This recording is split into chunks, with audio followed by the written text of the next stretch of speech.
అమెరికాతో పోటీ పడేందుకు తహతహలాడుతోన్న చైనా జనాభా సంక్షోభంతో కొట్టుమిట్టాడుతోంది. చైనాలో వరుసగా 4వ సంవత్సరం జనాభా తగ్గుదల నమోదైంది.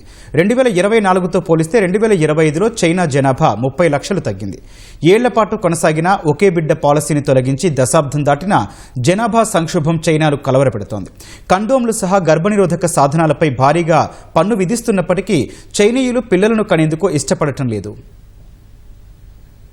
చైనాలో వరుసగా 4వ సంవత్సరం జనాభా తగ్గుదల నమోదైనట్లు తాజా ప్రభుత్వ గణాంకాలు వెల్లడించాయి. 2024తో పోలిస్తే 2025లో చైనా జనాభా 30 లక్షలు తగ్గి 140 కోట్ల 4 లక్షలకు నమోదైంది. ఈ గణాంకాలు చైనా ఎదుర్కొంటున్న తీవ్రమైన జనాభా సంబంధిత ఒత్తిళ్లను స్పష్టం చేస్తున్నాయి. 2025లో చైనాలో 70 లక్షల 92 వేల శిశువులు మాత్రమే జన్మించారు. 2024తో పోలిస్తే జననాల రేటు 17% తగ్గింది. అంటే 10 లక్షల 62 వేల శిశు జననాలు తగ్గాయి. పెరుగుతున్న జీవన వ్యయం, సమాజంలో నెలకొన్న విపరీతమైన పోటీతత్వం కారణంగా పిల్లల పెంపకం కష్టమవుతోందని చైనా పౌరులు చెబుతున్నారు. ఆసియాలోని అనేక ఇతర దేశాల మాదిరిగానే చైనాలోనూ సంతానోత్పత్తి రేటు, అంటే ఒక మహిళ తన జీవితకాలంలో కనే పిల్లల సగటు సంఖ్య తగ్గుతూ వస్తోంది.